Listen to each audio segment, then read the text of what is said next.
Good evening, wanderer of stories.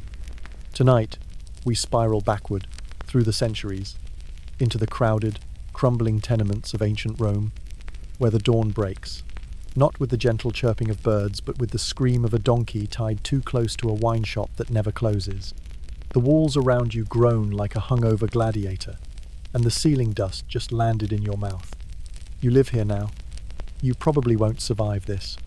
Find a comfortable spot, allow your shoulders to soften, and let the steady rhythm of your breath guide you towards stillness. While you settle in, take a moment to like the video and subscribe, but only if you genuinely enjoy my work. Let me know in the comments where you're listening from and what hour glows on your clock. It's always fascinating to see who's joining us from around the world. Now, dim the lights, maybe turn on a fan for that soft background hum, and let's ease into tonight's journey together. You wake up in what Romans call an insula, which roughly translates to death trap. Your apartment is 4 stories up. Prime real estate if you're a pigeon, not so much if you're a human with a bladder full of last night's cheap wine and a phobia of ladders. The floor creaks beneath you as you try to sit up, careful not to roll into the wall because chunks of it fell off last week and gave the neighbor's goat a concussion. Your mattress is stuffed with straw, which sounds quaint until you realize it also hosts lice, fleas, and something that might be the start of a new species. A rat darts across your toes as you stand. Congratulations, you've just lost a toe-nibbling contest you didn't know you were entered in. The air is thick with the perfume of rotting cabbage, burnt olive oil, and whatever died in the stairwell. It's hard to tell which smell is worse. Your own tunic, which hasn't been washed since Julius Caesar was alive, or the communal latrine 3 floors down that always leaks just enough to make your room smell like a warm urinal on festival day. There's no privacy here. The walls are thinner than your dignity. You can hear every scratch, groan, and domestic argument through them. The neighbor's kid is already crying. Again. The family above you is arguing over stolen lentils. Again. And downstairs, someone is playing the flute, poorly, like a man possessed by the spirit of a tone-deaf ghost. Welcome to Rome's working-class housing. Each day starts with the aroma of mildew and shouting. And breakfast? Don't expect toast.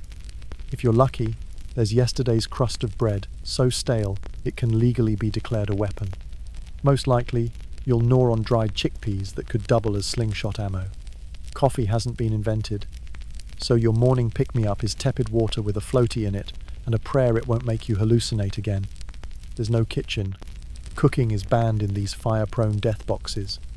If you want hot food, you need to brave the street vendors and hope your coins haven't been chewed through by rodents or borrowed by your cousin Marcus, who still owes you 3 sestertii and a plate. Speaking of rodents, let's talk about the tenants who never pay rent. Rats the size of small dogs, lounging in corners like they own the lease. Roaches with their own parade schedule. A spider in the rafters you've named Claudius, who seems to be getting bigger. You suspect he may be collecting taxes soon. Outside, the streets are already stirring with the sounds of metal clanging, donkeys braying, and someone vomiting into an amphora. The sun hasn't even cleared the rooftops, but Rome is awake. And it's not a gentle kind of awake. It's the kind where someone's already been pickpocketed, another guy's sandal got stolen, and the local baker is arguing with a drunk legionnaire about whether bread counts as a vegetable. Historians still argue whether insulae were truly as unstable as the ancient sources claim. But your current residence has cracks in places cracks shouldn't be, and you're pretty sure the ceiling just coughed dust when you sneezed.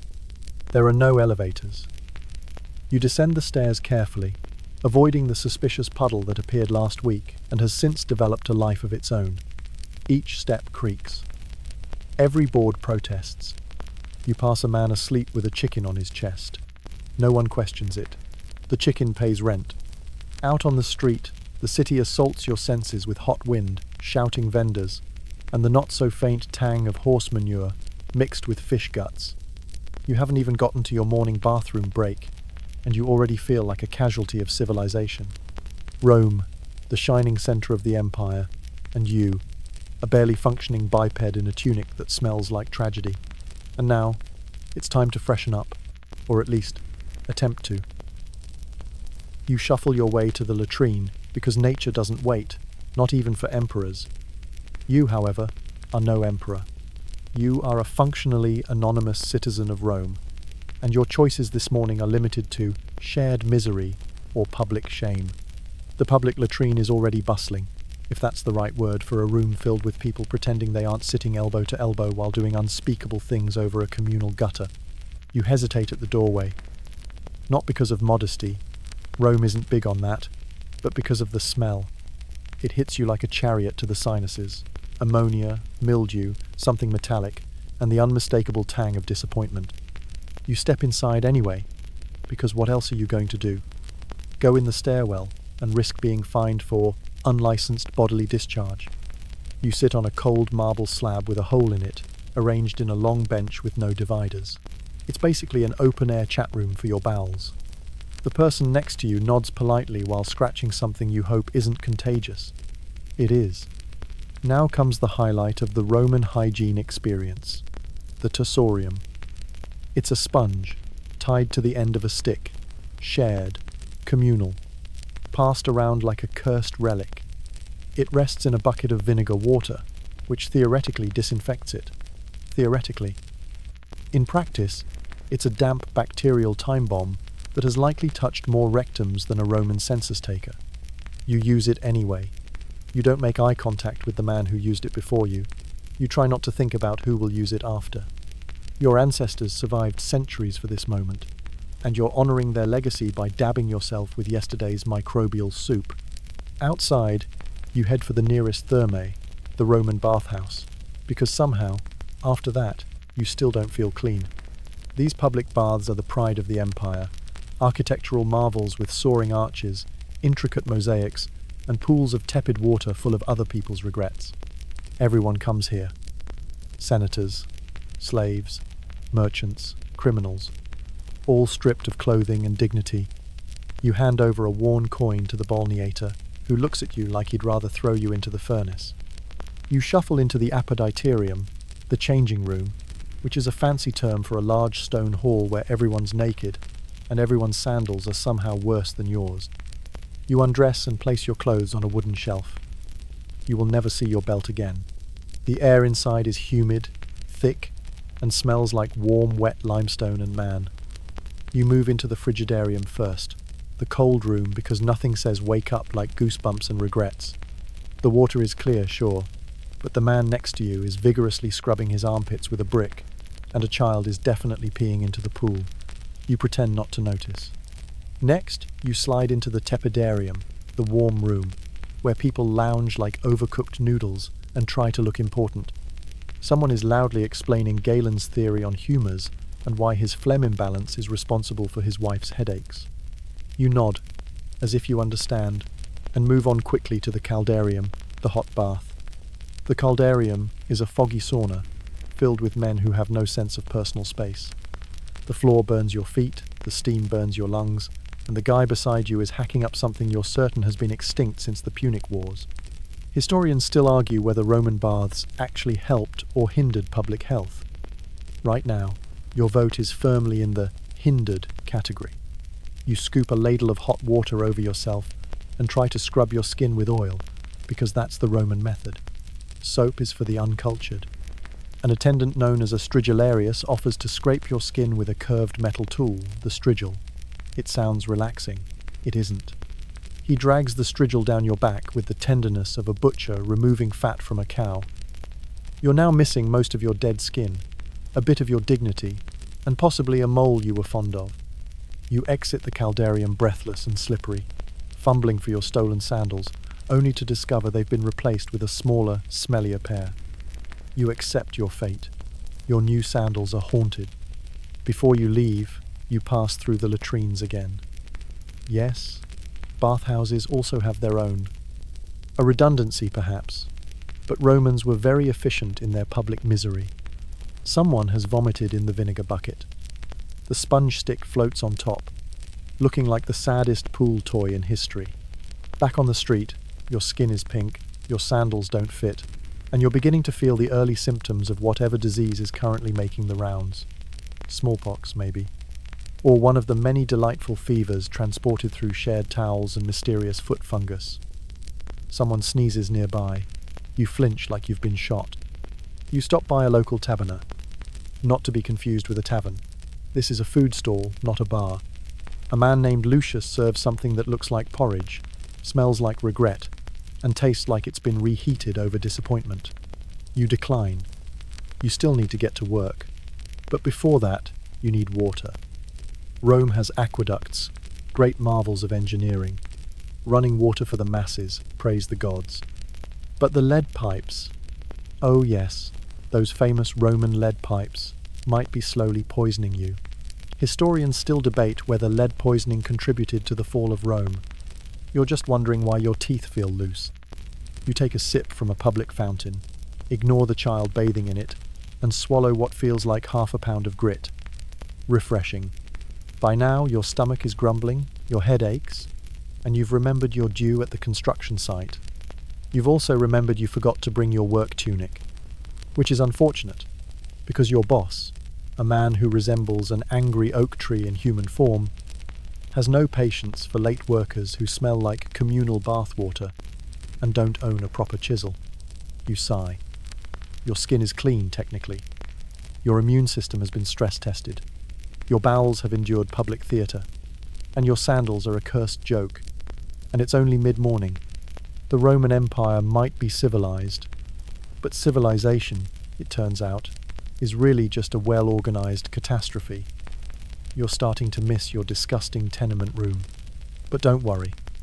The real suffering begins once you start working. You trudge through the dusty, sun-blasted streets of Rome toward your assigned work site, dodging the occasional rogue goat and more than one steaming pile of civic disrespect.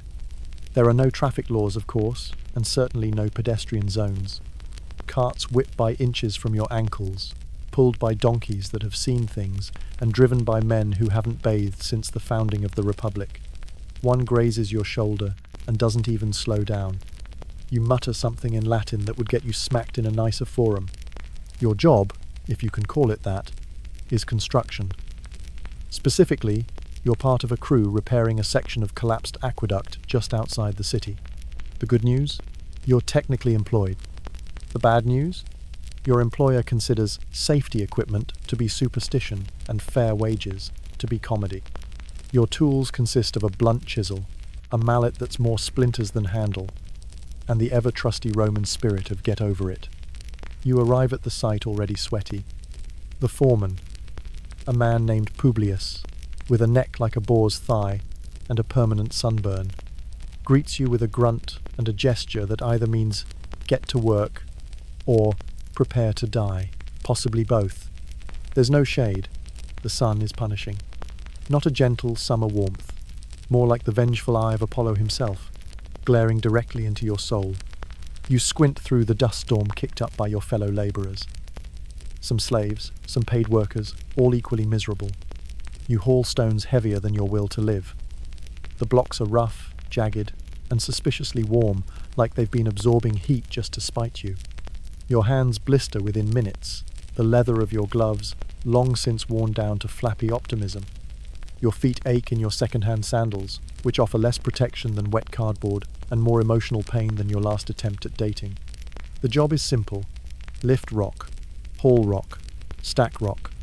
Repeat until your spine gives up and your fingernails start to resemble ancient Roman coins, chipped, greenish, and embedded with dirt. A donkey tied nearby is eating something that might be your lunch. You let it. Your co-workers aren't in much better shape. One has a cough that could peel paint. Another keeps muttering about ghosts in the aqueduct. And a third, a teen no older than 14, is passed out in the corner, face down in the sand. No one moves to help. If he gets up, great. If not, less competition for the water jug. Speaking of water, you're allowed one break every few hours to drink.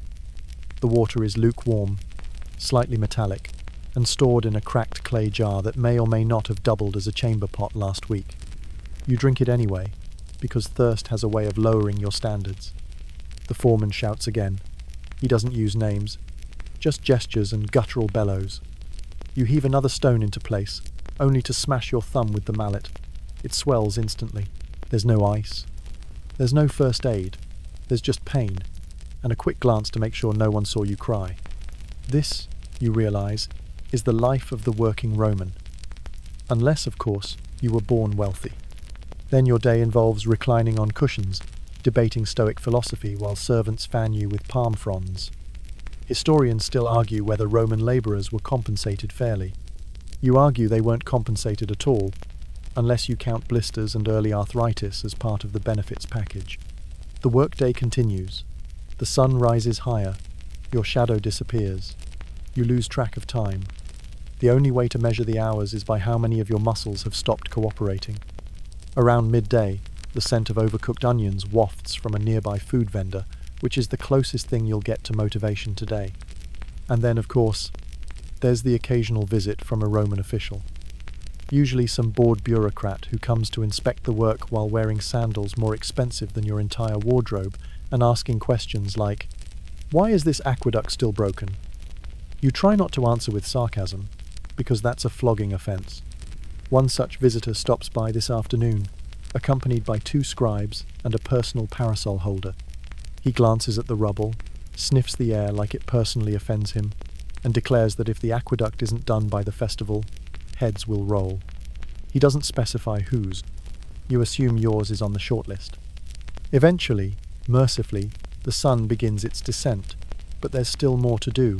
More bricks, more dust, more shouted insults from a man who looks like a boiled cabbage stuffed into a tunic. Your shoulders ache, your legs wobble, your eyes sting with sweat. Then, as if to underline your own insignificance, a small tremor rolls through the ground, just a tiny shake, but enough to unsettle the precarious stack of stones you just spent an hour aligning. You dive out of the way as 3 of them tumble down. One hits the donkey. It doesn't flinch. It's seen worse. You sit in the dirt for a moment, contemplating whether being crushed would have been a more relaxing option. But no, you're still here. Covered in dust, bloodied thumb, back screaming like an ancient chorus, and a foreman yelling at you to start over. If you're a slave, there's no wage. Just food, if you're lucky. And the hope that your owner doesn't decide to sell you for a profit, or worse, enter you into a gladiator draft. If you're free, your payment is a few denarii, most of which will go to rent, bread, or bribing the local tax collector to look the other way about the illegal goat you're hiding in your closet. Children work alongside adults, especially if they're poor. The smaller ones are good at crawling into tight construction spaces. The larger ones are expected to haul buckets until their knees give out. There's no childhood here, just pre-adult suffering. And let's not forget workplace hazards. Falling stones, sudden collapses, tetanus from rusty tools, and the ever-present threat of catching something mysterious and fatal from that guy who keeps sneezing into the communal trowel. There's no labour union, no sick leave, no protective gear beyond a prayer to Minerva, and the hope that death takes the guy next to you instead. As the sun finally dips low enough to cast long shadows across the construction site, you're allowed to stop. Not because anyone cares about your well-being, but because the light's too dim for precise chiselling, and Romans hate crooked arches. You drop your tools, roll your aching shoulders, and limp away from the site with a gait that would make a 3-legged mule look graceful. Your tunic is soaked in sweat and dust. Your hands are raw, and your thumb is now a different colour entirely. You pass the foreman, who doesn't even look up. He just mutters something about being back by dawn. You nod and keep walking, because arguing would just get you reassigned to sewer duty. Congratulations. You survived a day of Roman labour. Your reward? A handful of copper coins, an increased risk of infection, and a piece of bread that might double as a weapon. And now, with your bones grinding like a millstone, and your spirits crushed flatter than the donkey's lunch, it's time to refuel, or at least pretend to. You drag your broken body through the chaotic veins of Rome, weaving between food stalls, dung carts, and shrieking children who treat every alleyway like a Colosseum training ground. Your limbs are jelly, your thumb has begun to throb in a rhythmic pulse, and you're so coated in dust that a passing senator's slave mistakes you for a statue and briefly tries to polish you. Food. That's the goal. Something to fill the gaping void in your stomach that labour and despair have dug. You approach the first popina, a roadside food joint that smells like old fish and ash. The cook behind the counter wipes his nose with the same hand he uses to stir the bubbling pot. The contents of that pot look like regret, seasoned with crushed bones and wishful thinking. You ask for the cheapest option and are handed a bowl of lentil mush. It has the consistency of mud and the colour of betrayal. You pretend to chew. You pretend not to taste the faint tang of unwashed ladle. Around you, other patrons slurp quietly, blinking with the slow, empty resignation of people who once dared to hope for meat. Occasionally, someone in the upper classes will talk about Roman cuisine like it's a grand delight. Oysters from Baiae, peacocks stuffed with dormice, honey, glazed songbirds. But for you, a common labourer, it's stale bread, watery wine, and a spoonful of fermented disappointment. And let's talk about garum, Rome's favourite condiment. It's fish sauce, yes, but not the pleasant kind you'd find in a modern recipe. No, this is a blend of rotting fish entrails, salt and sunlight, left to stew in vats until it achieves a texture best described as haunting. The smell alone could repel a barbarian invasion. Your bread is an edible crime. It's made from barley, or worse, flour mixed with crushed beans, sand, and whatever happened to be swept off the mill floor. It crumbles like ancient plaster, but only if you gnaw on it for several minutes. You've broken teeth on better toast. The wine. Oh, the wine. Don't be fooled. Roman wine for the poor isn't the rich crimson nectar you see in mosaics. It's thin, vinegary, and often diluted with water you suspect might have once been part of a horse's bath. Historians say wine was safer than water. You're not convinced this batch got the memo. If you're incredibly lucky, or someone nearby collapses, you might inherit a slice of moritum, a garlic-heavy cheese spread that can double as paint stripper. You can feel it corroding your insides, and yet somehow it's the highlight of the meal. As you sit on a splintery bench beside the food stall, trying not to gag on your garum-coated flatbread, a street performance begins nearby. A man in a tunic that has never known soap begins juggling amphora shards while reciting bad poetry about Jupiter's romantic escapades. The crowd cheers. A child steals your lentils. You're too tired to care. The streets, never quiet, seem to grow louder. Merchants shout over each other, selling everything from dyed wool to dried figs that crunch a little too much. You're sure one had legs. Beggars jostle for coins while stray dogs sniff for unattended meals. A donkey relieves itself mid-procession. No one reacts. This is Rome, the eternal city, and your digestive system has just declared a code red. You dart behind a nearby bathhouse, hoping the alley is empty. It's not. Two men are arguing over a spilled amphora of olive oil. One is shirtless and waving a chicken as a threat. You back away slowly. Eventually, you find a space behind a broken statue of Mercury and relieve yourself with all the grace of a wounded centurion. You wipe with a scrap of bread. Yes, bread. It's all you had left, and frankly, it was either that or your dignity which packed up and left this morning. Feeling lighter but emotionally hollow, you wander back toward your tenement. But on the way, you're stopped by a minor miracle. Someone is giving away hot chestnuts. You approach eagerly, coin in hand. Then you notice the chestnuts are crawling. You walk away. It's worth noting that in Rome, food isn't just nourishment, it's survival math.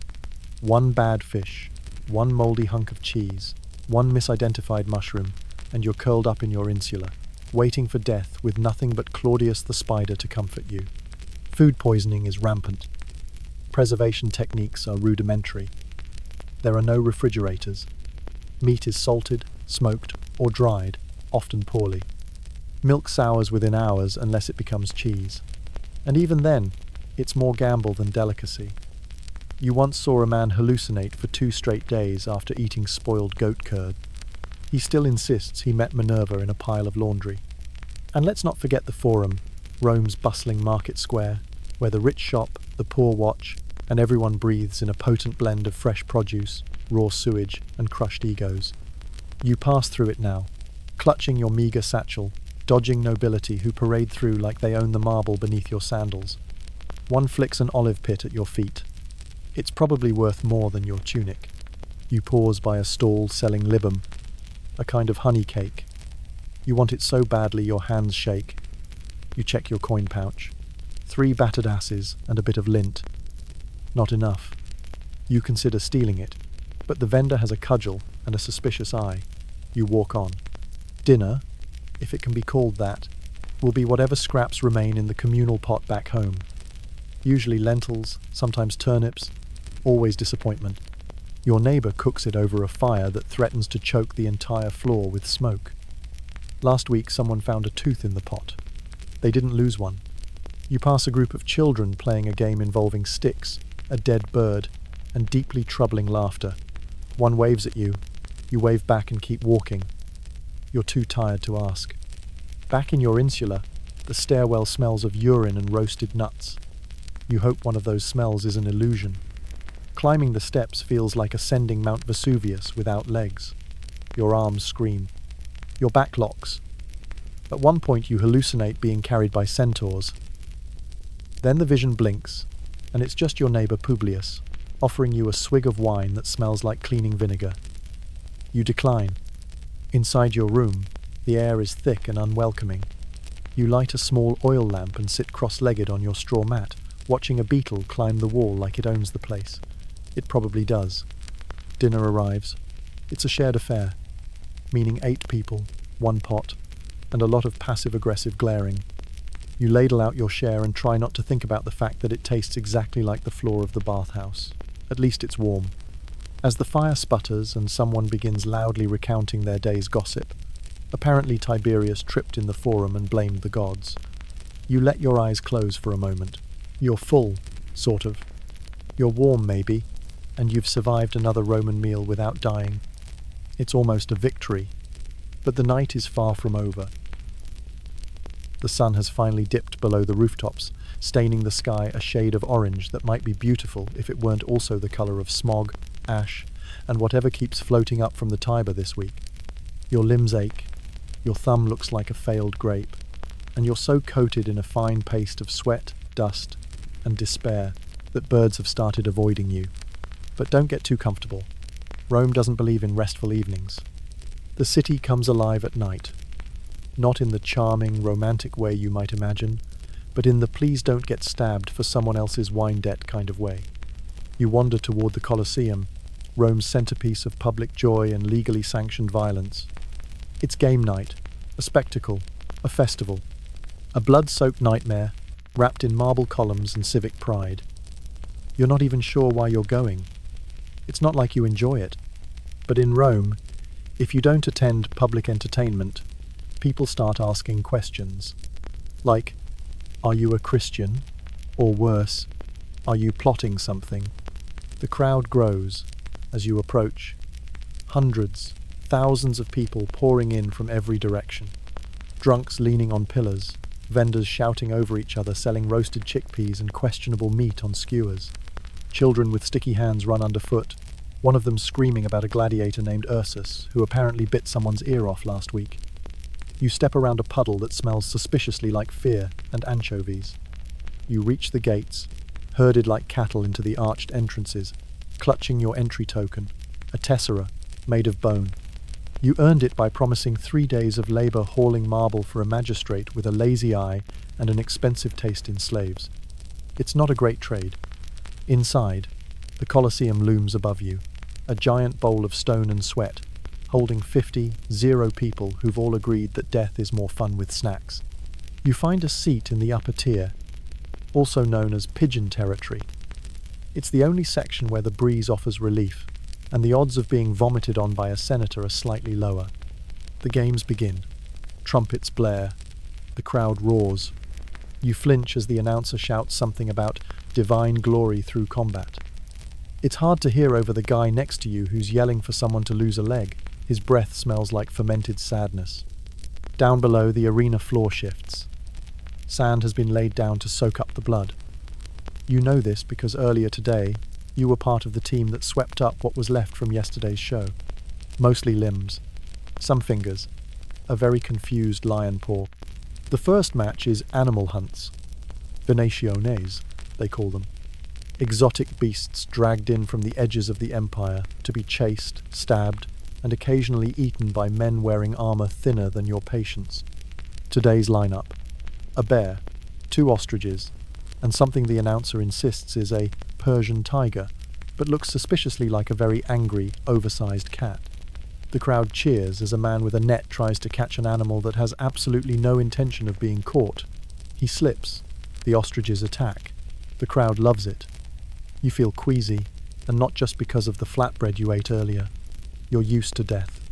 It's everywhere here, but something about watching people applaud while a man is trampled by poultry unsettles you. Next up, the gladiators. These aren't the chiseled, noble warriors of legend. These are desperate men. Slaves, prisoners, and unlucky volunteers who thought, it can't be that bad, and were immediately proven wrong. 2 men enter. One carries a short sword and a shield. The other, a trident and a net. Classic matchup. The crowd begins placing bets. The man behind you whispers that the trident guy is favored, but he's been limping since Tuesday. You don't bet. You already lost your sandals once today. You're not risking your dignity. The fight begins. The clash of metal rings through the air. You try not to flinch when blood sprays across the sand. The net fighter stumbles. The sword strikes. Cheers erupt. You join in, half-heartedly, clapping like someone trying not to get noticed by the city's secret police. Then comes the moment. The loser kneels, bleeding, barely alive. The victor raises his arms. The crowd turns toward the emperor's box, which is currently occupied by some bored aristocrat pretending to care. He lazily waves his hand. Thumbs down. The sword falls. The head rolls. A cheer like thunder explodes from the stands. A man nearby throws his meat skewer in the air in triumph. It lands in your lap. You hand it back. You don't make eye contact. Historians still argue whether the thumb gesture truly meant life or death, or whether it was more complicated. You don't care. You're too busy wiping blood mist off your face with your tunic, which was already ruined but now smells of irony and spleen. The crowd starts chanting. Next up, a full-scale naval battle. Yes, inside the Colosseum. They flood the arena with water using hidden pipes. You helped clean those once. You're still coughing up limescale. Ships roll in, rowed by half-naked slaves, while actors in fish costumes scream on the sidelines. It's all for show, and yet you can't look away. The battle ends with one ship on fire, another upside down, and at least 3 men pretending to drown more dramatically than necessary. One of them probably used to be a playwright. The night stretches on. More blood, more screams, more toasted chickpeas. By the time the final horn blares and the crowd begins to file out, your ears are ringing, and your soul feels slightly out of alignment. You exit through the same arch you entered, feet sore, legs trembling, and stomach confused. That wine-soaked meat skewer is still churning. You pass a man vomiting behind a pillar. You nod in solidarity. He nods back. The streets are darker now, lit by oil lamps that flicker like they're afraid of the dark too. The shadows stretch long. Pickpockets emerge. Drunks stumble. Somewhere, a fight breaks out over a stolen cloak. You step around it. You're too tired to care. Back in your insula, the stairs somehow seem steeper. Your neighbors are arguing again. Someone's singing off-key. The chicken is back. You don't ask why. You lie down on your straw mat. No pillow. Just the cold wall against your aching back. You close your eyes, and for a brief moment, the roar of the Colosseum echoes in your head. You survived the day. Just one. Tomorrow, you get to do it all again. If the sponge doesn't get you first.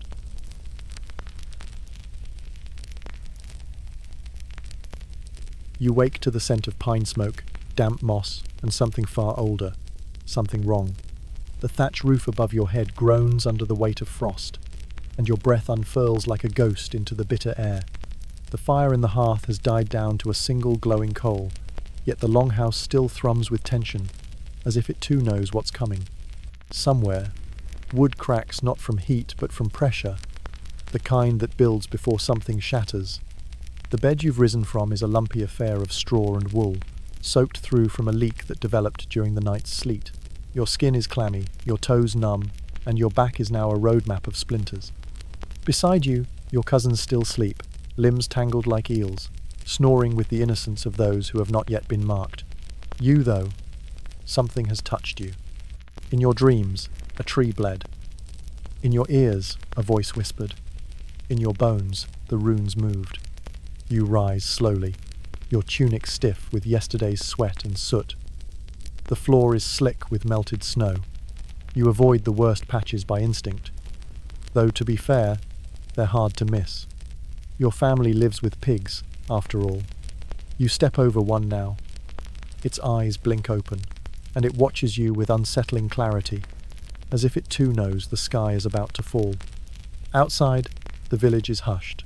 No laughter, no singing, only the caws of restless crows and the mournful creak of tree branches weighed down by ice. Smoke seeps upward from other longhouses like sighs. The fjord is veiled in mist, the mountains hidden as though ashamed. You step out into this slow-motion nightmare, your breath catching in your throat, not from the cold, but from the weight in the air. It presses on your shoulders like a commandment. There's movement by the sacred fire. Figures in cloaks huddle there, silent, watching something you can't yet see. One of them is her, the Volva, the old woman who speaks for the gods, or perhaps just herself. No one is sure anymore. She hasn't spoken since the last lightning storm, when the ash tree outside her hut split open and bled sap the colour of blood. She had screamed then, for hours, until her throat gave out. When she stopped, she smiled. You remember that smile. It's the kind that suggests she's seen something coming, and it's not good news. Your boots crunch over frosted ground as you make your way toward her. Frost flowers bloom across the earth, delicate and wrong. A raven lands beside you, tilts its head, then hops away as if unimpressed by your choice of cloak. The Volva doesn't turn as you approach. She already knows you're there. She's crouched near the fire, whispering to the smoke. Her hands move over bones. Animal, human, impossible to tell. Her fingers are stained with ash and old blood. Around her, symbols have been carved into the snow, rune lines, so ancient even the gods might need a refresher. The village elders watch from a distance, but they won't come closer. Not anymore. Ever since the last time, when the Volva spoke and 3 men died before she finished her sentence. One fell into the forge. One drowned in a barley barrel. One simply walked into the woods and never came out. They called it coincidence. Then their goats started birthing stillborn kids with too many eyes. The Volva looks up at you now, and her eyes are cataracts and madness. She smells of pine resin and rot. Her voice, when she finally speaks, is low, cracked, like something forced through a hollow log. The runes have spoken, she croaks. You dreamt of Yggdrasil. You don't respond. You don't need to. She already knows what you saw. The tree bleeding, the serpent gnawing at its roots, the sky burning like kindling soaked in mead. You saw it. And worse. You believed it. She holds out her hand. In her palm is a smooth bone, perhaps from a stag or a man. Etched into it is a rune you don't recognize. It shifts as you look at it. You take it, and the moment you do, something cold slides down your spine. Not just temperature, meaning, you will see the storm, she says. You will not see what comes after. That's not foreboding at all. She laughs. A wet, rasping sound that makes the village dogs whine in their huts. Then she goes back to her whispering. Her breath fogs the air in shapes that don't disperse like smoke should. You think you see a wolf in one of them, a ship in another, a man with a burning sword in the third. They vanish before you can be sure. A baby starts crying somewhere behind you. A door slams. Somewhere else, someone begins to pray.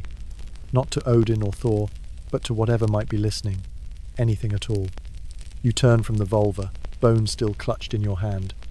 The fire crackles behind you, sounding suddenly too much like laughter. Back near the longhouse, you find your uncle chopping wood.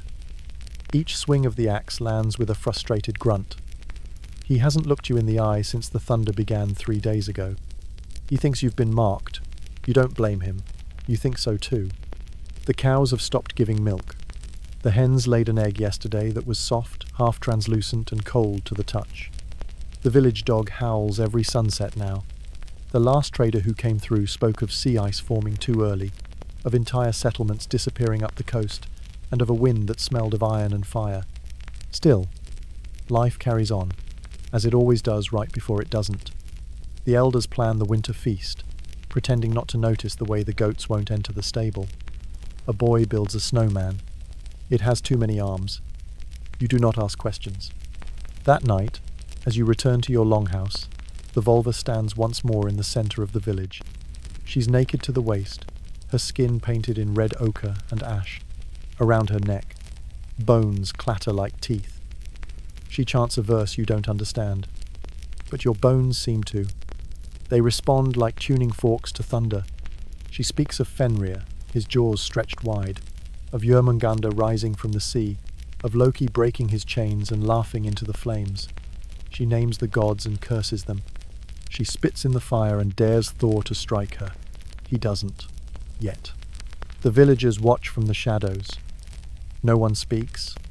No one stops her. The prophecy is already here. They just haven't admitted it yet. And so you go to sleep beneath your leaky roof, the bone in your hand and the Volva's chant still echoing in your ears. Outside, the wind shifts. The trees groan. And in the distance, thunder rolls. Not sharp, but slow and steady, like the beginning of a story that ends badly for everyone. When you wake, it's to silence. Not peaceful, but oppressive. The kind that hums behind your ribs and makes even the birds forget how to sing. The longhouse is colder than it has any right to be. Your breath curls into the air and just hangs there, unmoving. The fire is dead, the coals long gone to ash, and the walls sweat frost like they've seen what's coming and decided not to tell you. Outside, the village is holding its breath. Not one person stirs. Even the dogs that usually bark at shadows have tucked themselves into corners and pretend to be rugs. You step into the morning, or whatever this is. The sky is grey, low and swollen, like it's been holding back something far worse than snow. It doesn't move, just looms. You follow your feet, which now seem to know where to go better than your mind. They take you past the half-frozen water trough, where ice creeps upward instead of across. Past the statue of Odin, where someone has nailed a fresh goat heart to its base. A sacrifice. Or maybe just an apology. Smoke rises again from the Volva's hut. Only it's not the colour of fire.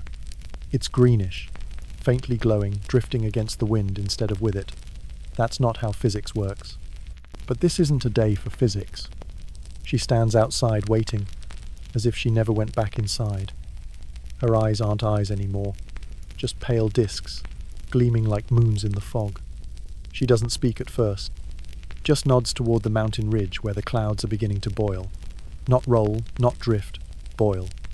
You're not sure what's on the other side, but every living thing in the village is pretending it doesn't know, and failing. The Volva reaches into her cloak and hands you a small object. It's warm, iron, and tooth and carved bone twisted together into something that makes your skin crawl to hold. You already hate it, but you know you'll wear it. Not because it offers protection, because not wearing it feels like tempting something that's already watching. You want to ask what's happening, but your voice doesn't come. Not out of fear, out of futility. You already know the answer. This is the part before the storm, the pause before the sword drops, the space in the story when the hero is usually doing something brave. Only you're not a hero. You're just someone stuck in a prophecy they didn't ask for. You turn your gaze upward. The sky is wrong. There's no better word for it. Not dark, not light, just a smear of bruised blue and burning silver. Shapes move behind the clouds. Huge, slow shapes. One of them blinks. A low sound begins. Not thunder. It's deeper, thicker. A groan from the bones of the world itself. It rumbles through the fjord, makes the pine trees shake like dogs in a bath. You grip the talisman tighter, not because it helps, but because it's the only thing grounding you to anything that still pretends to be reality. From the forest comes the first true sign. A howl, not a wolf's. Not really. Too big, too low. It echoes in a way that suggests jaws that could swallow the moon.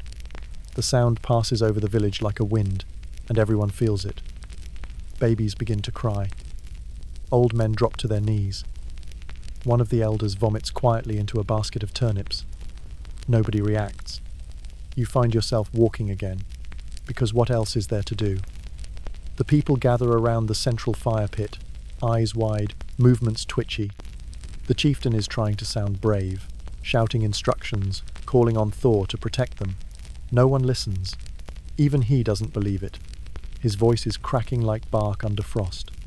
The Volva appears again, not walking, just being there. She's painted her face with ash and blood. The symbols drawn across her forehead are older than the runes carved into the temple stones. She doesn't need to shout. Her whisper carries. They stir, she says, though not in words, in sounds that dig into your head like claws. Fenrir runs free. Jormungandr stirs. The tree groans. The ship is built. The villagers shudder, even those who don't understand what she's saying. The animals bolt, chickens screaming into the wind, goats trying to climb onto rooftops. A woman collapses in prayer, mumbling to a god who retired centuries ago. You just stand there, waiting for the sky to fall. And then it does. Lightning rips across the clouds in jagged, unnatural silence. White fire without sound. Thunder doesn't follow. Instead, the clouds open. Slowly, deliberately, like a mouth. Through the gap, you see stars. But not yours. Not familiar constellations. These ones are sharp, wrong, arranged like runes left by something that doesn't like symmetry. Something passes overhead. Not flying, not walking, just moving. A shadow that casts no form, but brings with it the scent of burning fur and salt water. It's big enough to block the moon, which shouldn't even be out yet, but it is, watching. Back in the village, someone begins to scream. Not from fear, from knowledge. They've understood something, and it's broken them. Another person tries to run into the woods. They make it 10 feet before the ground swallows them. You don't move. The bone in your hand pulses. The Volva smiles at you with cracked teeth and says, very softly, that this is still the beginning. The real storm is on its way. Not this. This is the curtain call before the first act. The winds are just scouts. The lightning is just applause. The gods haven't even arrived yet. Tonight, you'll sleep, maybe? But only because the body needs to recharge before terror begins. The storm has a name, but you're not allowed to know it yet. The Volva says it's a kindness. You almost believe her. The wind returns with a groan, dragging across the treetops like a dull blade through wet bark. You can hear the pines protesting, the long moans of their trunks bending, not snapping yet, but close. The fjord slaps once, hard, against the rocks, then again, harder, as if something has stirred beneath the surface. The water has darkened. It no longer reflects the sky. It absorbs it. You sit by the longhouse fire pit with the others, but no one speaks. Even the children are silent, eyes wide, knuckles white where they cling to the tunics of the nearest adult. The Volva has taken her place by the central post, not seated, not standing, simply present, as though she has fused into the moment. The villagers still won't look directly at her, not since she opened her mouth earlier and spoke words no one understood, but everyone still somehow heard. The bone talisman around your neck grows warmer. It thrums like a second heartbeat, one that doesn't match your own. You've tried to take it off once. Just once. Your fingers burned, your ears rang, and the Volva appeared in your doorway that night with a bowl of something steaming and red. She didn't say anything. She just nodded at you, turned, and disappeared back into the frost. The storm has reached the edge of the forest now, but it's not clouds anymore. It's shape, motion. Something crawling behind the veil of wind and sleet. Trees vanish into it without a sound. No crash, no rustle, just gone. One moment a pine, the next, nothing. It eats light as it moves. Your uncle tightens the grip on his axe. He hasn't chopped wood since yesterday. He just holds it now, as if metal alone will be enough when the storm arrives. He's wrong, but you don't correct him.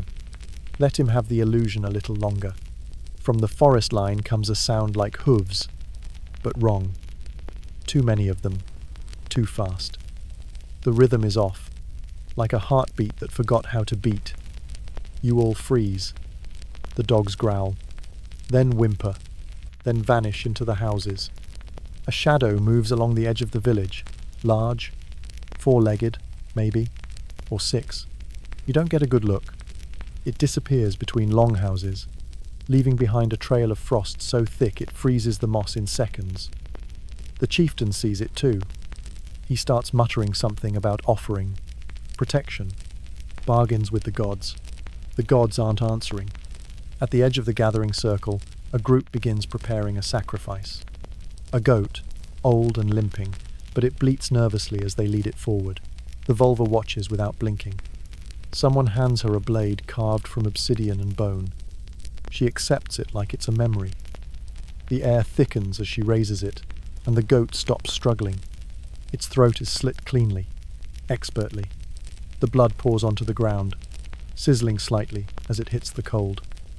Steam rises in tendrils that twist into impossible shapes before vanishing. One of them looks like a wolf's head, jaw open. Another looks like a tree splitting down the middle. They bury the goat's heart at the base of the ash tree near the Volva's hut. No one speaks during this. They all know. It's not a plea, it's a warning. A note to the storm that they've remembered the old ways. Even if the storm doesn't care. The Volva's voice cuts the air again. Not loud, not sharp, just certain. She speaks of madness in the woods, of shapes that twist in the dark, of animals speaking with human tongues, of trees walking and not leaving footprints. She speaks of Odin's eye turning inward, and of Heimdall's horn beginning to crack from the weight of silence. Someone asks her what they should do. She says, survive.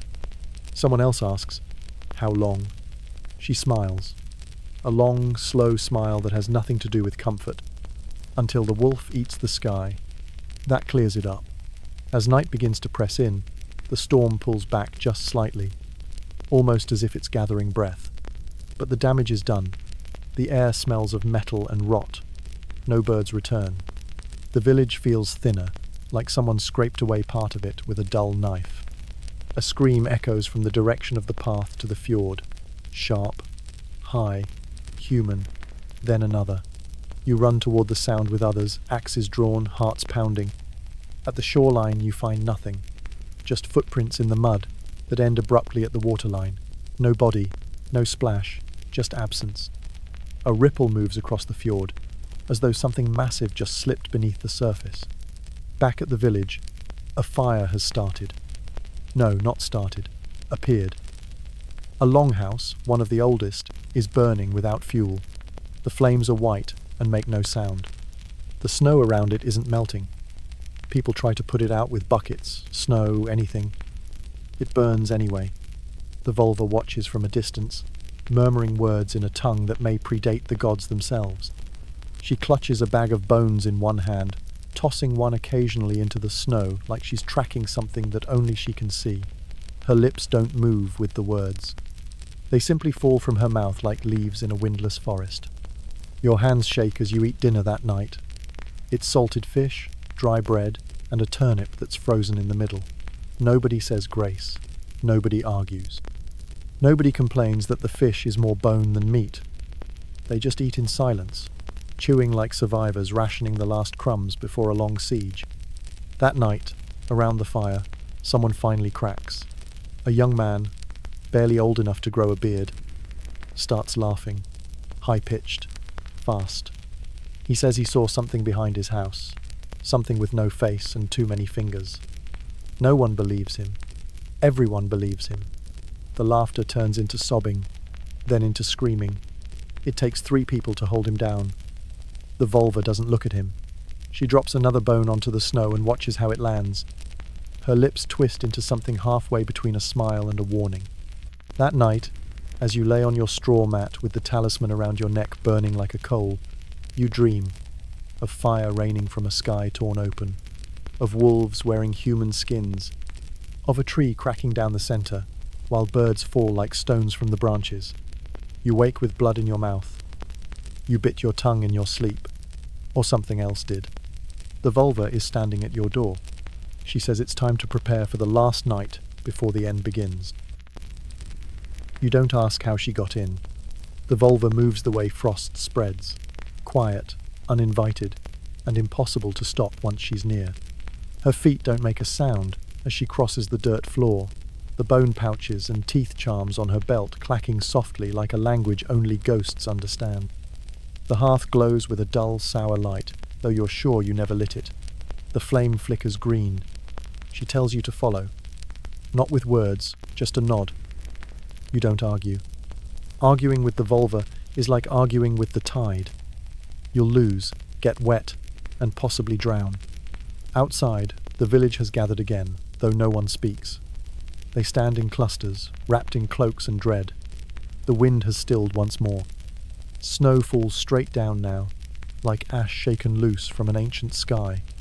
The air hums, not with sound, but with the feeling you get before something strikes. Tonight is the night of final preparations. Not for battle, not for flight, for the pause.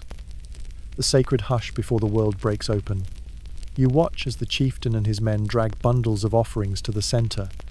Barrels of mead, salt, the last of the dried cod, goat horns filled with curdled milk. It all smells wrong, like tribute offered too late. The Volva begins walking the circle, her fingers trailing along the surface of the offerings, smearing a line of dark ash across each one. She whispers as she goes. Never loud enough to catch the words, but just sharp enough to feel them. Something about her movements makes time bend a little. The flames in the fire pit lean toward her as if listening. You realize she's drawing a ward around the village, or trying to. The runes she carves into the snow steam as they form, only to melt away seconds later. The magic isn't holding. You're not sure if it's because it's weak, or because what's coming is too strong. The sky darkens early. Mid-afternoon, the sun dims like someone's closing a curtain. By twilight, the stars are visible, but not the right ones. Constellations have shifted. Or perhaps they've run away. You search for familiar shapes. You find none. One star pulses red, beating in rhythm with the bone around your neck. A group of elders begins singing. The song is old, cracked, barely melodic. It's not a song of hope. It's a reminder. A list of names. The gods, the monsters, the dead. They sing the names so they don't forget. So the gods don't forget them. You try to hum along, but your voice catches. You stop. From the woods, you hear them again. Those two fast footsteps. This time closer. They circle the village like wolves testing a fence. Occasionally someone glimpses something through the trees. A glint of fur, a flash of eye, too many limbs again. Each time, the watchers shrink further behind their shields. In desperation, someone begins lighting additional fires, placing torches along the village edge, as if more light might keep the dark at bay. It won't. But the flames dance high, and for a moment, the illusion feels warm.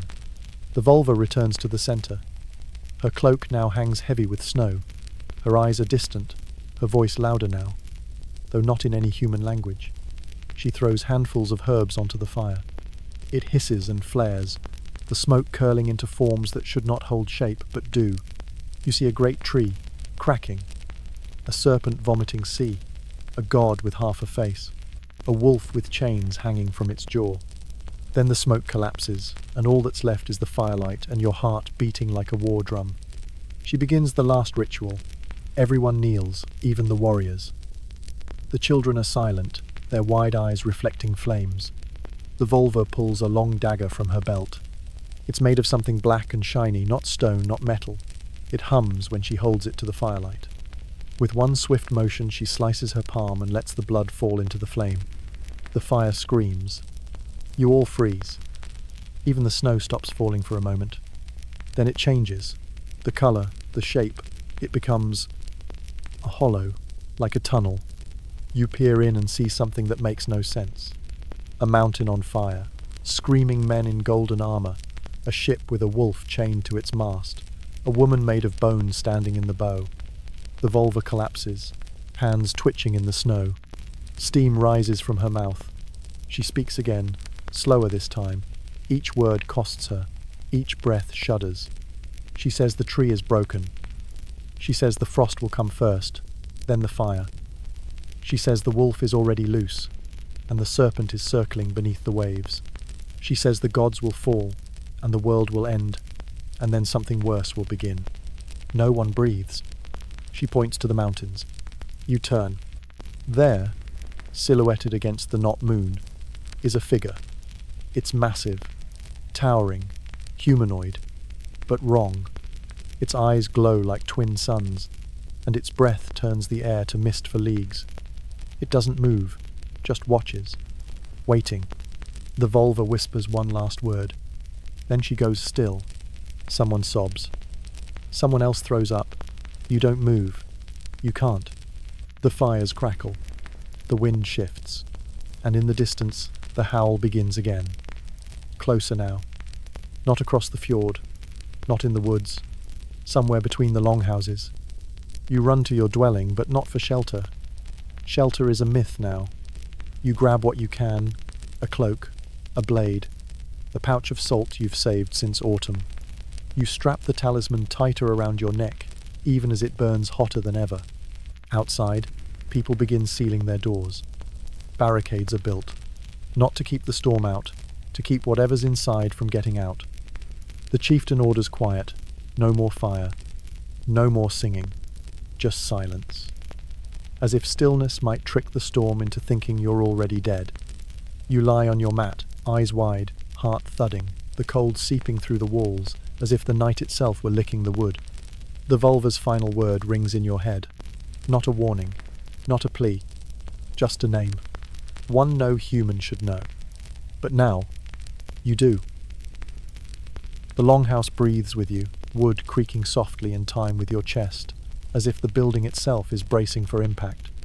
Somewhere above, the thatched roof groans, heavy with snow, and somewhere below, something scrapes against the packed dirt floorboards. A rat, maybe. Or not. At this hour, when the old stories lean in too close, and the wind seems to whisper in ancient consonants, you're not in the mood to assume the best. You lie awake, the talisman pulsing against your chest with the slow certainty of an hourglass, not dripping sand, dripping doom.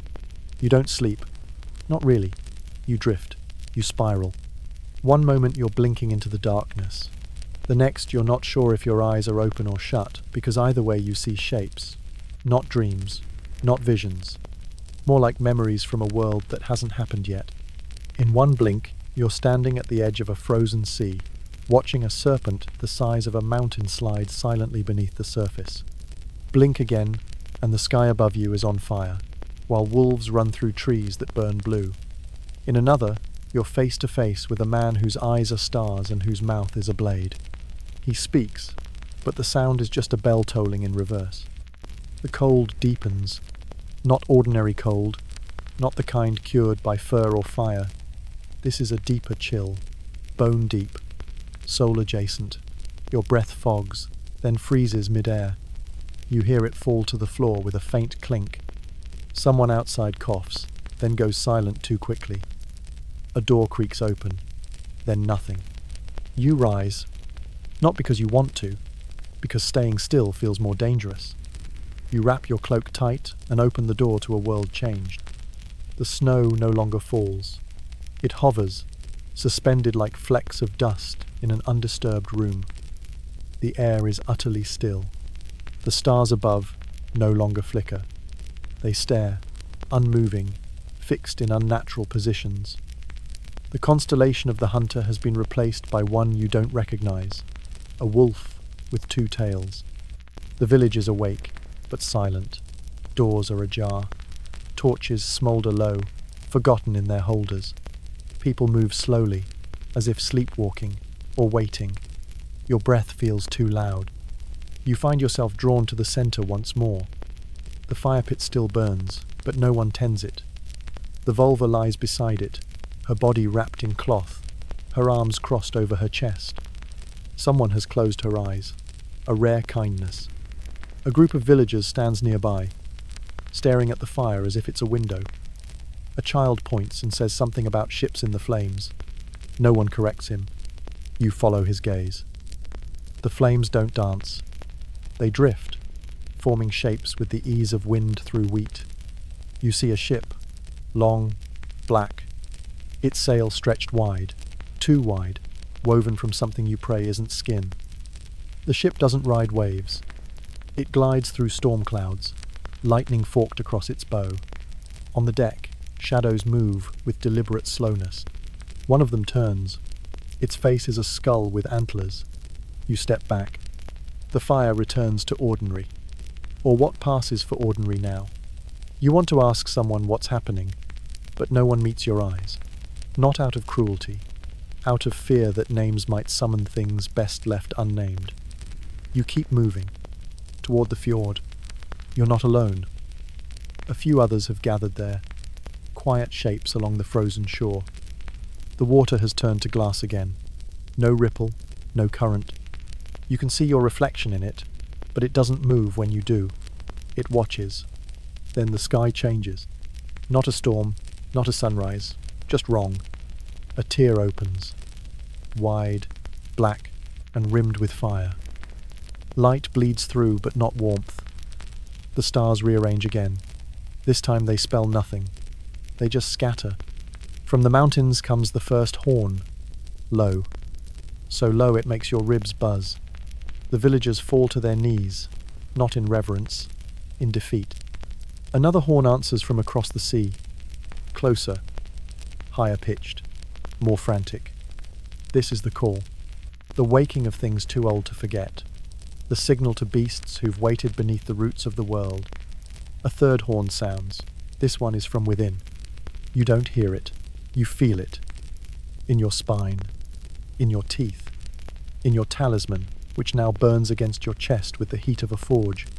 Back in the village, chaos begins. Some scream, some weep, some run, though there's nowhere left to go. A house catches fire for no reason. Another collapses inward like it gave up. One man throws himself into the fjord. He doesn't make a splash. You walk, not toward shelter, toward the tree. The ash tree near the Volva's hut has split. A crack runs down its trunk, and within it pulses a light not meant for mortal eyes. The roots writhe slowly, curling over bones you didn't notice before. Birds hang from the branches, still, frozen, mid-flight, as if time gave up here first. The air thickens. Not fog, not smoke, just weight. Breathing becomes optional. Then the wind returns. And this time, it screams.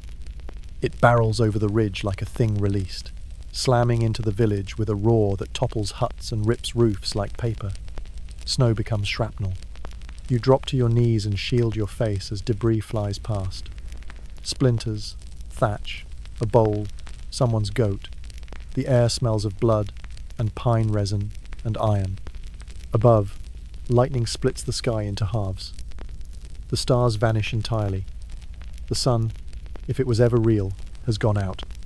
You crawl behind the tree, clutching the talisman so tightly you cut your palm. The blood sizzles on its surface. A tongue of flame licks up from the crack in the tree. Someone's chanting again. Not the Volva. She's still dead. This voice is deeper, louder, and coming from nowhere and everywhere at once. It names things. The names of gods, of beasts, of places, of ends. You cover your ears. It doesn't help. Then, through the storm, a figure emerges. Massive, armoured in frost and shadow, carrying a blade that drips stars. Its face is blank. Its presence is loud. You don't know who it is. You don't want to. But it turns toward you, and you know one thing for certain. It's not here to end the world. It's here to finish what already began.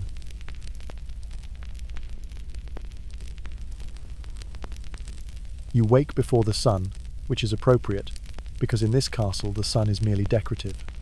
The fire in your chamber has long since died to embers. Your shift is damp with the kind of chill that suggests stone walls were never meant for sleeping near, and your joints ache like you've already aged 10 years just from the draft. Welcome to court life. Specifically, Queen Eleanor's court, which is less Versailles and more wet. Haunted chessboard with tapestries that mostly serve to muffle treason. You are a handmaid. Low enough to be ignored, high enough to hear everything. You know every squeaky floorboard in this cursed place, every corridor that ends in a hidden door, and exactly which wine cellars the steward pretends he's not raiding. But this morning, something's different. The castle itself feels tense, like it's listening. The stones hold their breath. The tapestries seem to wrinkle at the edges. Even the torchlight flickers a little too dramatically. You throw on your coarsely woven overdress, tug up your half-damp hose, and lace your bodice with the practiced fingers of someone who's been dressing royalty for too many years to still be impressed. You splash water from the basin onto your face, icy enough to make your soul consider leaving your body. There's no soap, only a sad pinch of dried lavender tucked under a ragged cloth that smells more of mouse than meadow. The hallway is quiet, but not peaceful. You can feel it in the way the guards shift on their feet, in the whisper of parchment being passed between gloved hands, in the way no one meets your eyes for too long. This is the Queen's residence, yes. But make no mistake, you are in his castle. And Henry's mood is the weather here. Unpredictable, thunderous, and potentially fatal to crops and courtiers alike. Downstairs, breakfast is already laid out. Bread so stale it could hold a door open. Cheese with more opinions than flavour, and a jug of wine because water isn't trusted even in the king's hall. You nibble on the crust while trying to look invisible. If you're lucky, no one will need you until the second shouting match of the day. You aren't lucky. Within moments, a steward with the complexion of a boiled turnip summons you with a sniff. The Queen requires assistance, he says, as if you were already late. You are never late to Eleanor of Aquitaine. She simply arrives earlier than expected. Her chamber smells of dried rose petals, lamp oil, and quiet fury. Eleanor is already seated at her writing desk, pen in hand, eyes scanning a letter with the same expression she once wore when watching a hunting hound bleed out in the grass. She is beautiful in the way storms are beautiful. Cold, calculated, and undeniably able to kill you if provoked. She glances at you, not warm, not cruel, simply measuring. Fetch the red cloak, the one from Aquitaine, not the English weave. It's a day for memory. You obey. Of course you do. She wears her defiance like jewellery. Every pin in her hair is a statement. Every stitched rose on her bodice has thorns.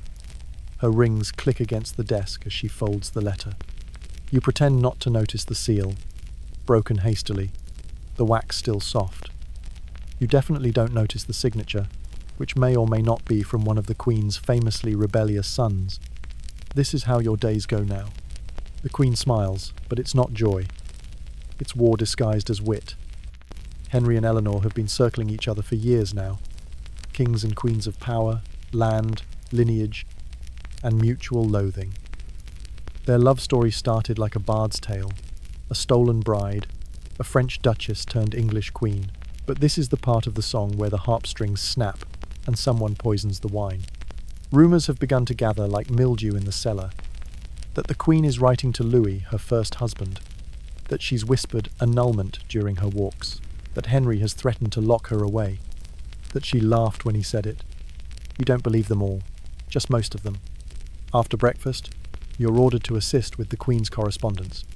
You pour ink, unroll parchment, and try not to flinch when she dictates in that precise, dangerous tone that suggests these letters are not for friends. You write carefully. You have to. Eleanor reads everything back with a tongue sharp enough to flay mistakes from your skin. She speaks of vassals, treaties, titles. But woven beneath it all is something else. A message meant not for courtiers or lords, but for the man across the stone corridors. Her husband, her jailer, her equal and her adversary. One letter, you notice, lacks a seal. You glance at it too long. Eleanor notices. Curiosity is natural, she says, folding it with calm fingers. But dangerous. Like politics or love. You nod. unsure if she's warning you or herself. The day passes in a haze of frost and protocol. There are visitors, messengers from Normandy, knights with overly polished greaves, and one particularly nervous monk who delivers a package and exits so quickly he drops his sandals. None of this is unusual. What is unusual is the fact that the Queen receives them all without Henry present. By evening, the castle has changed again. Henry's footsteps echo in the hall. A heavy, impatient sound like a man trying not to explode. You hear them before you see him. When he does arrive, it's without announcement, no trumpet, no title, just rage in a crown. He storms into the Queen's chamber. You remain frozen by the window, half draped in curtains, pretending to be furniture. Their voices are low, controlled, razor thin, but you hear everything. He accuses, she laughs, he demands, she smiles. Somewhere in the middle, a table is overturned. You slip away before it escalates, before he sees you, before she uses you. The hallway outside is colder than it should be. The castle walls seem taller tonight, like they're listening harder. You pass 2 guards whispering about the Duke of Brittany. One mutters, "If the suns rise up, it'll be a new war." You don't stop walking. By the time you return to your chamber, the ink on Eleanor's unsent letter has dried. You unfold it in the dark. Read it by firelight. It's not addressed to a noble, not a court, not even a king. It's for her son, and it begins. "When the time comes, strike hard. I will keep the door open." The castle doesn't sleep anymore. Not really. The torches burn longer, the hallways echo louder, and the servants move like shadows, all soft steps and exchanged glances. The kitchens still produce food, but no one lingers over a meal. The great hall still hosts meetings, but the laughter there now sounds like threats dressed in velvet. And Henry prowls. This morning begins with shouting. Not the dramatic, tear your hair kind. The cold, clipped variety. The kind that means someone's going to lose a title, a position, or possibly a finger by nightfall. You rush toward the Queen's chambers with water in one hand and a folded tunic in the other, trying to look invisible. You've learned that walking like a ghost earns you fewer bruises. When you enter, Eleanor is already dressed. Her cloak, red as rebellion, drapes across her shoulders like a war banner. She stands near the window, hair coiled in intricate knots, jewelry absent. The only ornament on her is a thin gold chain tucked beneath her collar, where letters have begun to nest. She doesn't look at you. Not right away. "He's taken the boy," she says. You don't ask who. There's only one boy left, small enough to steal. Young John, Henry's favourite. The others, Henry the Younger, Richard, Geoffrey, are all men now, full of fire and father-honed bitterness. They're spread across the realm like sparks on dry grass, waiting for wind. The Queen speaks softly as she brushes her fingertips across the stone windowsill. He keeps John close now, claims it's for protection, claims our sons are plotting rebellion. They are, of course. That's no longer rumour, it's strategy. Later that day, while pretending to dust a particularly hideous tapestry depicting St. George mangling a dragon with exaggerated enthusiasm, you overhear 2 nobles muttering in Latin. Not church Latin, political Latin. The kind the clergy hate and the royal family bleeds in. They mention Poitiers. They mention Aquitaine. And they mention annulment. Henry and Eleanor's marriage has long ceased being a matter of love. It is now land and blood and leverage, woven tighter than any rope used to bind ships to harbour. But there are whispers now, that the Pope has been petitioned, that Eleanor may be set aside, that Henry is preparing to marry again, that he's chosen a quieter woman, a pliable one, a woman who would not write letters in code, or teach her sons how to outmaneuver him with a smile. You find Eleanor in the solar that evening. The fire flickers, the room smells of beeswax and old vellum, and her eyes are darker than the sky outside. "He would replace me," she says, almost fondly, as if the Queen of Aquitaine were a gown to be folded away. She pours wine, not the cheap, sour kind that flows freely in the lower halls, but the deep red vintage she hides for nights like this. She doesn't offer you any. You wouldn't take it if she did. He forgets, she continues, that I was crowned before him, that my lands are older than his lineage, that I have outlived 2 kings and seen more winters than his pride can count. You nod as if you understand. You don't. Not really. But you recognize something else in her.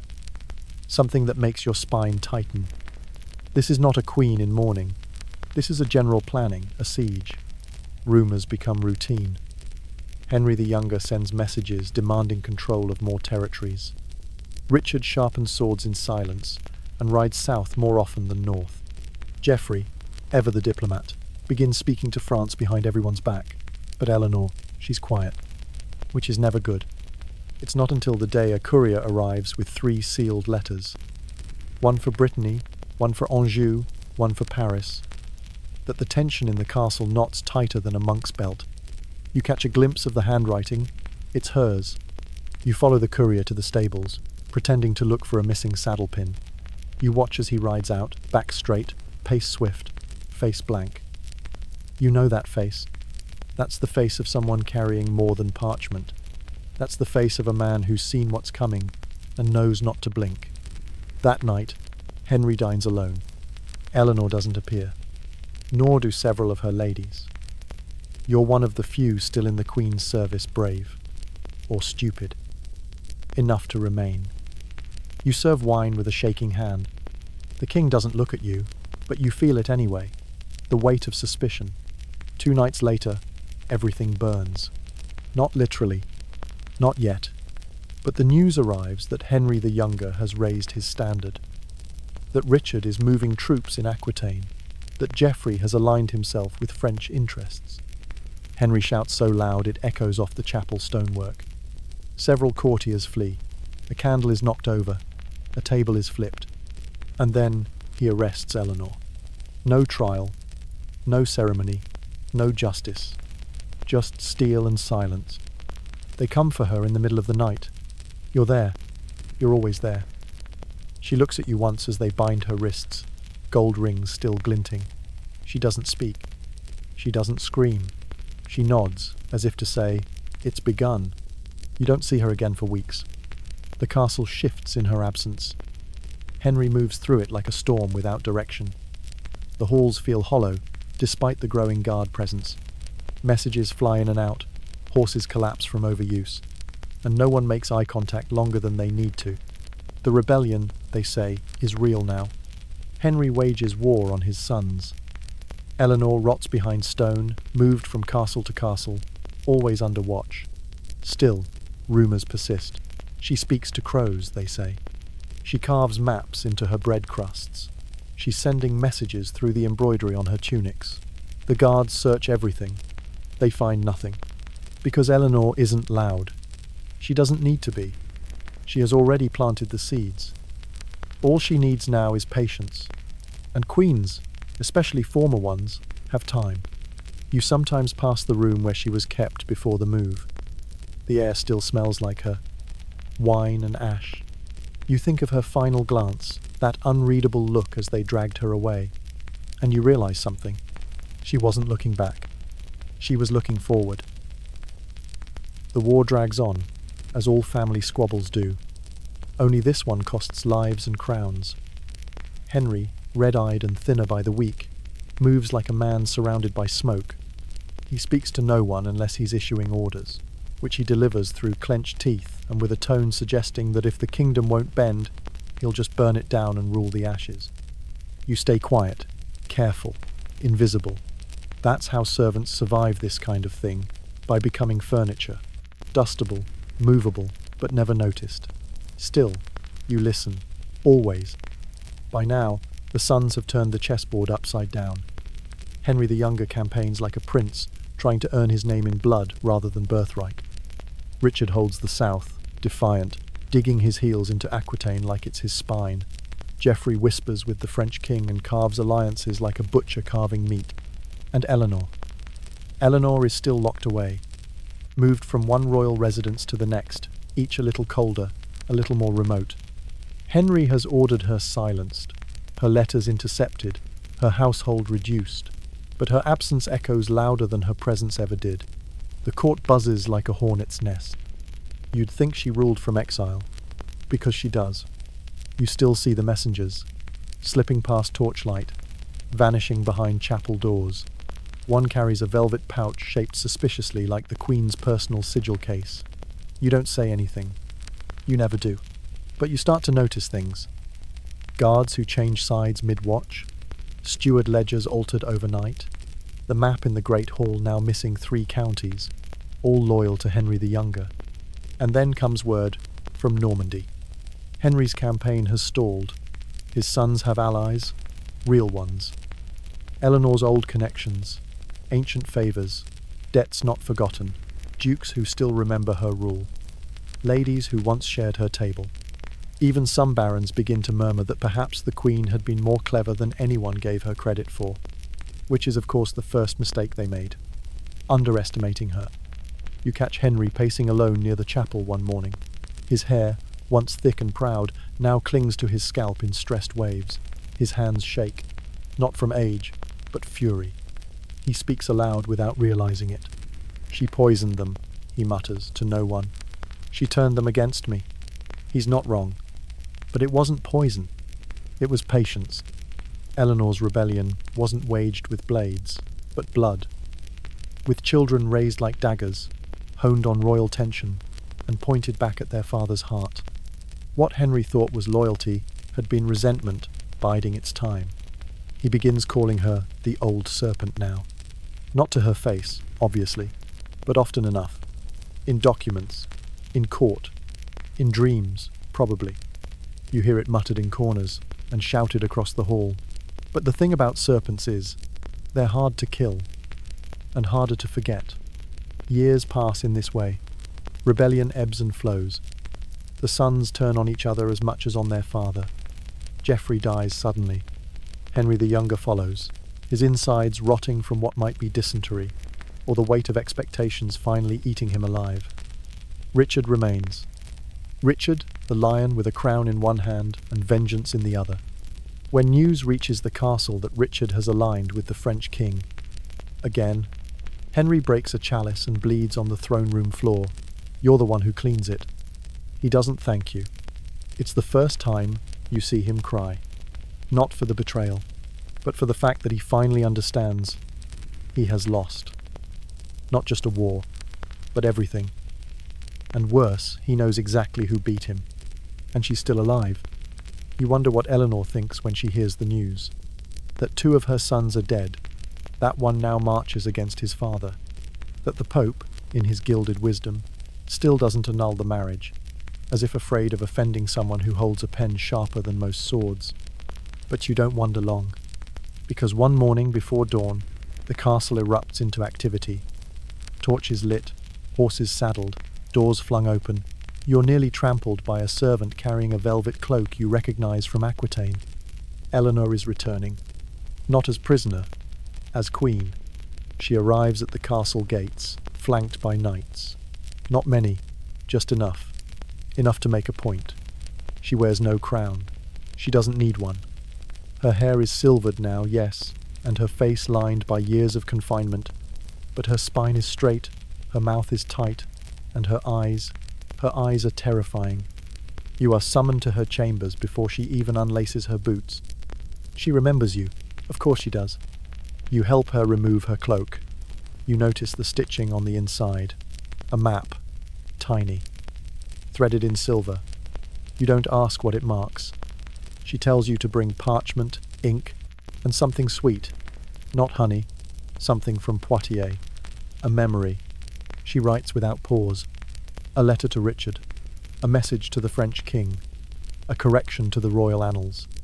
Each word as precise as a sword thrust. And when she's done, she seals them with her crest. A serpent wrapped in a crown. Later that week, Henry rides out to meet Richard. He returns feverish. Weak. He dies days later. Not in battle. In regret. The last words he speaks, they say, are curses. The last name he speaks, though, yours included in no prayer, is hers. Eleanor doesn't weep. She wears black. She attends the burial. She whispers to no one and watches everything. And then, with Richard crowned and enemies scattered, She takes her place again, not behind a throne, beside it, because she is queen, still, and no one dares question it now. In the weeks following Henry's death, the court holds its breath, unsure whether to mourn or exhale. The halls that once echoed with his footsteps feel strangely light, like a door left ajar during a storm, letting in a breeze that no one quite trusts. The new king has been crowned, the old one buried, and yet the stones beneath your feet still carry heat from the years of tension that cracked this family from the inside out. Eleanor wastes no time with dramatics. She does not sit draped in black, does not clutch a rosary, does not pace and wail like the court expects. Instead, she writes. She writes with the same precision she used to hold her marriage together, and later to help pull it apart. Her letters go to every corner of the kingdom, to dukes, abbots, bishops, barons, and those halfway across the channel. She writes to former allies and former enemies, to men who've grown fat with age, and others who still remember how she fought to keep Aquitaine intact in a world that tried to carve it from her piece by piece. She does not ask for loyalty. She reminds them they already gave it. The court scrambles to adjust. Servants whisper that the queen is ruling now, not merely advising. Nobles who once scoffed at her influence begin to bow more deeply. Some have the gall to feign surprise that she returned from imprisonment with her political instincts not only intact, but sharpened.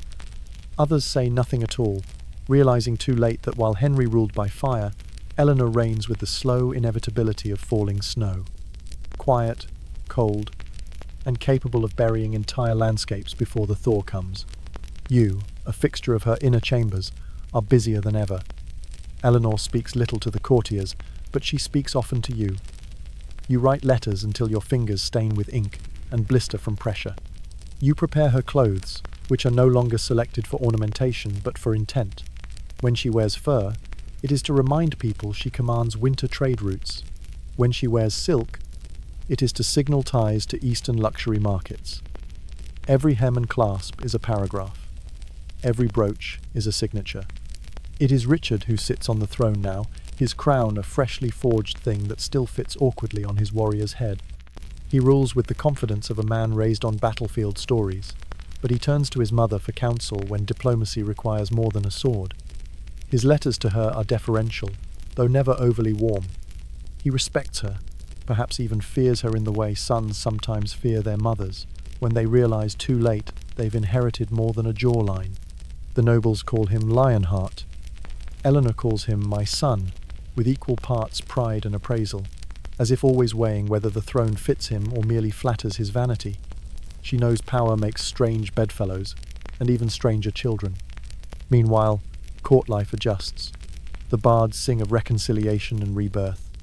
The kitchens cook in excess again.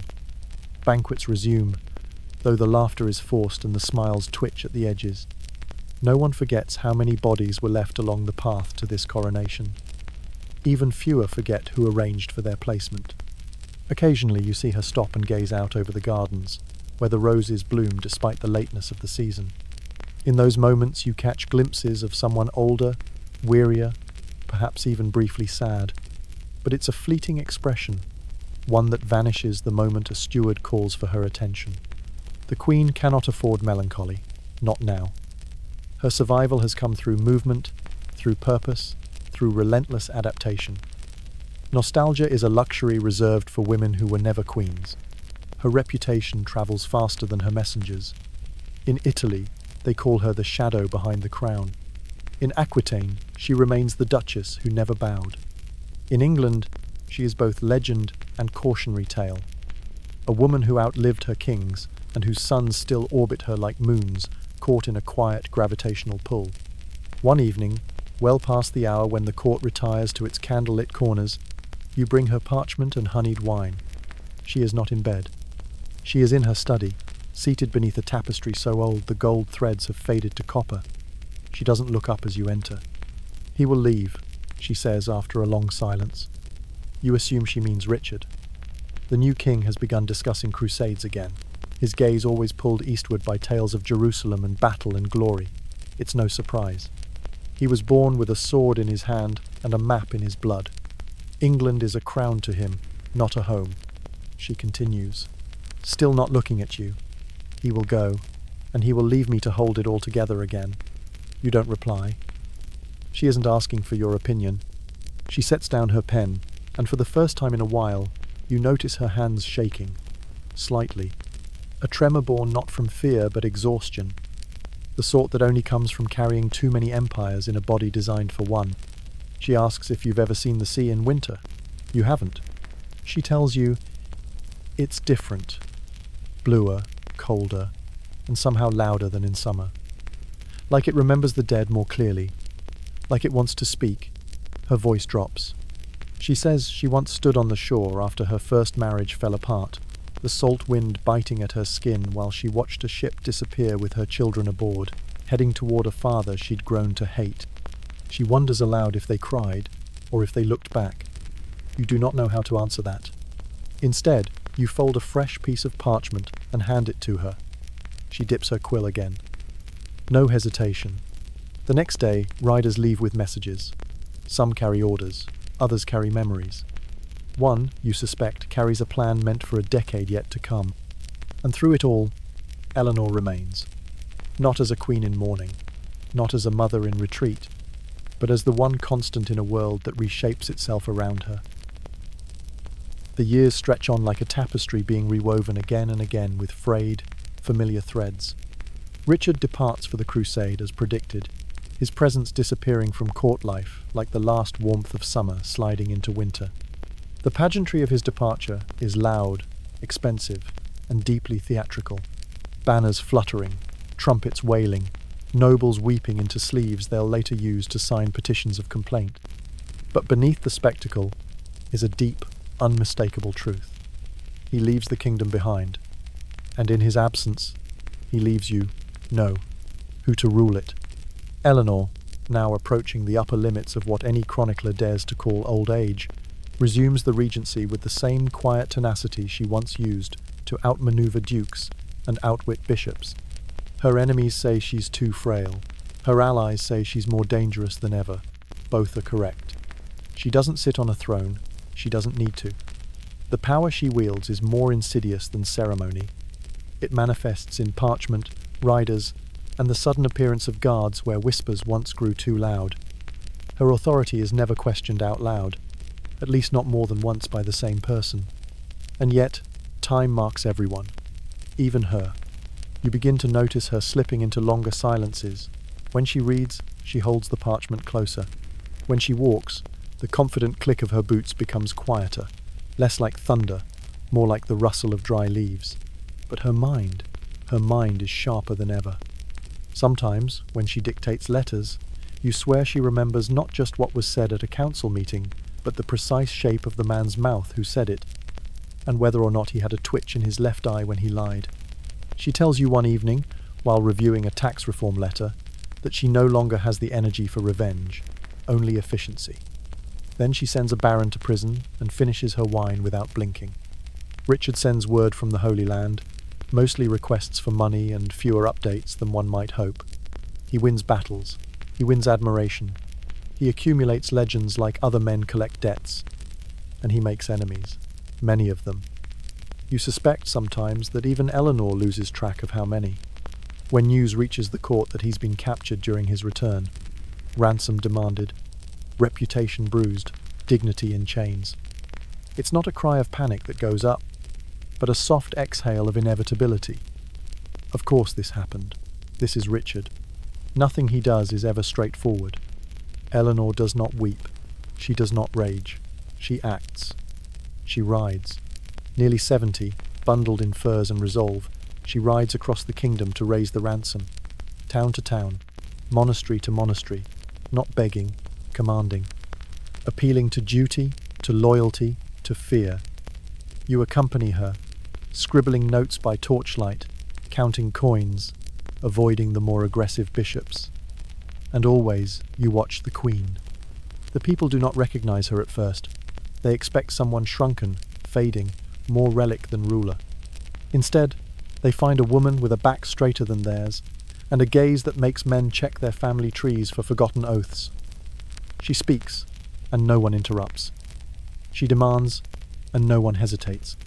She remembers their names, their fathers' names, and whether or not they fought in the wrong battle 2 decades ago. The ransom is raised, the king is returned, and the queen, she remains. Years pass again, too many to count with ease. Richard dies, because of course he does, dramatically, pointlessly, an arrow in the shoulder while besieging a minor castle over a dispute about buried gold. The court mourns loudly. Eleanor mourns privately. You suspect her grief is real, but filtered. A mother's sorrow crushed under a queen's duty. John inherits the crown. John the youngest. The one kept close. The one spoiled by proximity, made soft where others were forged. The realm sighs, and so does Eleanor, but she serves again. Not because she believes in John, but because if she doesn't, the whole kingdom might rot before spring.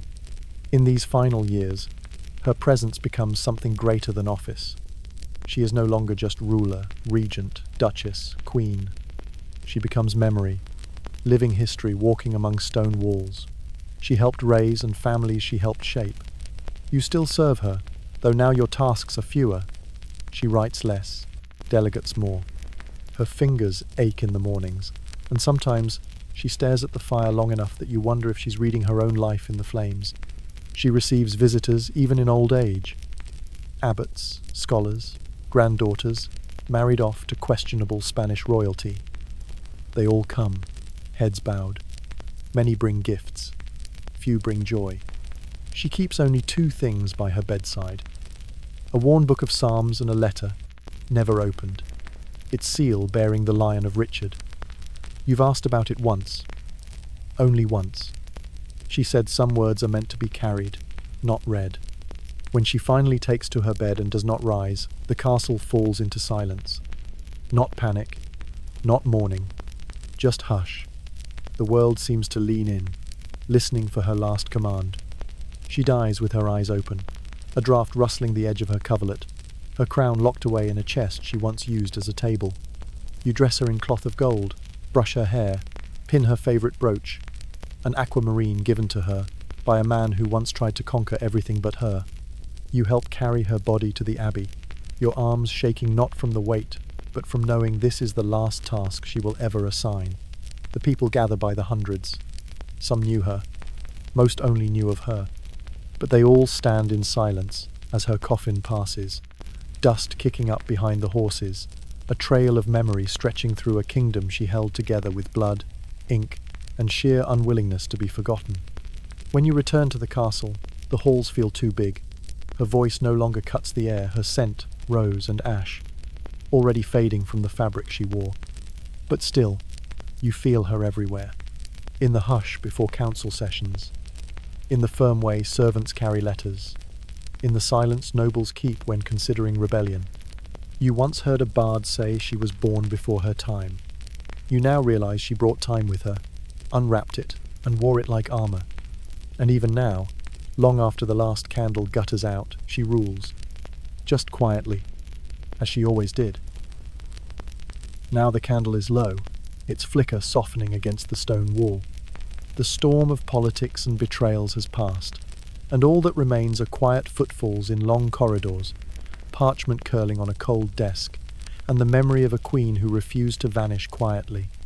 Eleanor's life, so tightly knotted with crowns and causes, has unspooled into the hush of history. The war horses have stopped pacing, the scribes have put down their quills, and the courtiers speak her name in lowered tones, not from fear, but from awe.